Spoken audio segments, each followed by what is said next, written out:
हिंसक झड़प में 20 भारतीय जवान शहीद, 43 चीनी सैनिक भी मारे गए व घायल हुए। पूर्वी लद्दाख में लाइन ऑफ एक्चुअल कंट्रोल पर अतिक्रमण को लेकर भारत और चीन की सेनाओं के बीच जारी तनातनी ने सोमवार की रात हिंसक झड़प का गंभीर रूप ले लिया।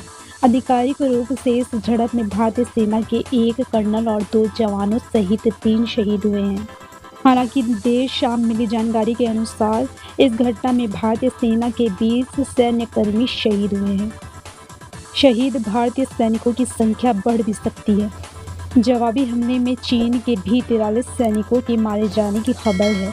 खास बात यह है कि इस झड़प में दोनों ओर से एक भी गोली नहीं चली। भारतीय सेना ने देर शाम इसकी पुष्टि की। भारतीय सेना ने एक बयान में बताया कि 15-16 जून की दरमियानी शाम गलवान इलाके में भारतीय और चीनी सैनिकों के बीच 3 घंटे तक लगातार पत्थरबाजी और लाठी डंडे से जबरदस्त झड़प हुई। इस दिन जारी हो सकता है यूपी बोर्ड 10वीं और 12वीं परीक्षाओं का रिजल्ट। आइए जानते हैं। उत्तर प्रदेश माध्यमिक शिक्षा परिषद यूपी बोर्ड 10वीं और 12वीं बोर्ड परीक्षाओं का रिजल्ट 27 जून को जारी होने की संभावना है। यूपी बोर्ड के सूत्रों से मिली जानकारी के मुताबिक बोर्ड परीक्षाओं का रिजल्ट 27 जून को जारी किया जा सकता है। यूपी बोर्ड ने अपने तय शेड्यूल के मुताबिक ही बोर्ड की परीक्षाएं लॉकडाउन से पहले ही 6 मार्च तक पूरी कर ली थी। हालांकि कोरोना वायरस महामारी के चलते परीक्षाओं की उत्तर पुस्तिकाएं जांचने में देरी हो गई, जिसके चलते इस बार रिजल्ट जारी होने में देरी हो गई। यूपी बोर्ड की 10वीं और 12वीं की परीक्षाओं का रिजल्ट जारी होने के बाद स्टूडेंट ऑफिशियल वेबसाइट से अपने रिजल्ट चेक कर सकते हैं। यूपी बोर्ड परीक्षाओं का रिजल्ट चेक करने के लिए स्टूडेंट को सबसे पहले ऑफिशियल वेबसाइट पर लॉगिन होना पड़ेगा। इसके बाद 10वीं और 12वीं के रिजल्ट के लिए दिए गए अलग अलग लिंक्स पर क्लिक करना होगा।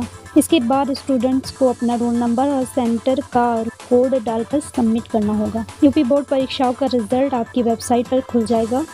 रिजल्ट खुलने के बाद स्टूडेंट्स अपने रिजल्ट का प्रिंट आउट ले सकेंगे। चीन से विवाद के बीच नेपाल के नए फ्रंट से निपटना भी भारत के लिए चुनौती।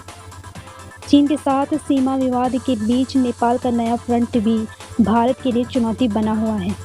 जानकार मानते हैं कि नेपाल के साथ विवाद को हल्के में नहीं लेना चाहिए। नेपाल ने जिस वक्त पर विवाद खड़ा किया है उसकी टाइमिंग भी सवाल खड़ा करती है। नक्शा संशोधन के पहले भारत से बातचीत का प्रस्ताव नेपाल द्वारा गंभीरता से न लेना दिखाता है कि नेपाली नेतृत्व इस समय टकराव के तेवर में है।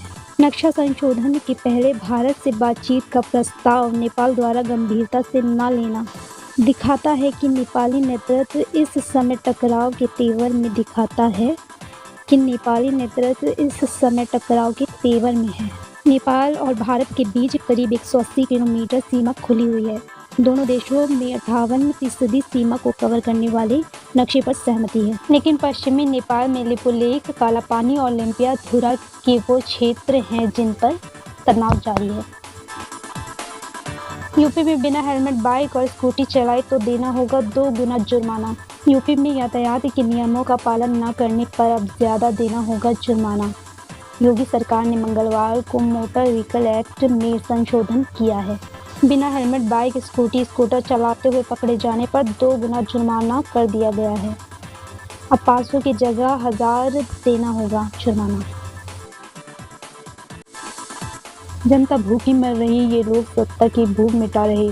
तेजस्वी यादव का नीतीश कुमार पर बड़ा हमला। तेजस्वी यादव ने कहा कि नीतीश कुमार राज्य के लोगों को अपने ही प्रदेश में आने से रोक रहे थे, ट्रेन नहीं आने देना चाह रहे थे। यही लालू जी का राज होता तो गरीबों को गले लगाने का काम करते। तेजस्वी ने कहा कि कोरोना महामारी से सबसे ज्यादा प्रभावित जनता हुई है, लेकिन मुख्यमंत्री कोरोना के डर से बाहर नहीं निकल रहे हैं। मुख्यमंत्री की जिम्मेदारी जनता को व्यवस्था मुहैया कराने की है, मगर उन्हें तो अपनी जान की पड़ी है। सुशांत की आत्महत्या के बाद से एक बड़ी संख्या में लोग इसमें किसी साजिश का अंदेशा जता रहे हैं। कई लोगों का मानना है कि सुशांत बॉलीवुड के कुछ बड़े लोगों की गुटबंदी का शिकार हो गए थे, जिसके कारण वो डिप्रेशन में आ गए थे। सुशांत सिंह राजपूत की मौत के मामले में नया अपडेट सामने आया है। मुंबई पुलिस ने सुसाइड केस मामले में अब तक 9 लोगों के बयान दर्ज कर लिए हैं। जल्द ही सुशांत की दोस्त रिया चक्रवर्ती का भी स्टेटमेंट रिकॉर्ड किया जाएगा। पूर्व मंत्री शैलेंद्र यादव में मिला कोरोना, केजीएमयू में भर्ती। जौनपुर जिले में शाहगंज विधानसभा सीट में मौजूदा विधायक व सपा सरकार में मंत्री रहे शैलेंद्र सिंह यादव में भी कोरोना मिला है। उन्हें केजीएमयू में भर्ती कराया गया है। उत्तर प्रदेश में मानसून ने दी दस्तक, कई जिलों में जमकर बारिश। उत्तर प्रदेश में मानसून ने दस्तक दे दी है। रात से ही पूर्वांचल के कई जिलों में बारिश हो रही है। सोमवार को बिहार के रास्ते मानसून ने पूर्वी उत्तर प्रदेश में दस्तक दी। मौसम वैज्ञानिकों के मुताबिक लखनऊ समेत प्रदेश के पूर्व और मध्य भाग में प्री मानसून एक्टिविटी शुरू हो गई है। लखनऊ के कई इलाकों में रविवार रात और सोमवार सुबह हुई बारिश की वजह से अधिकतम तापमान सामान्य से 2.6 डिग्री जबकि न्यूनतम 26 डिग्री सेल्सियस रिकॉर्ड किया गया।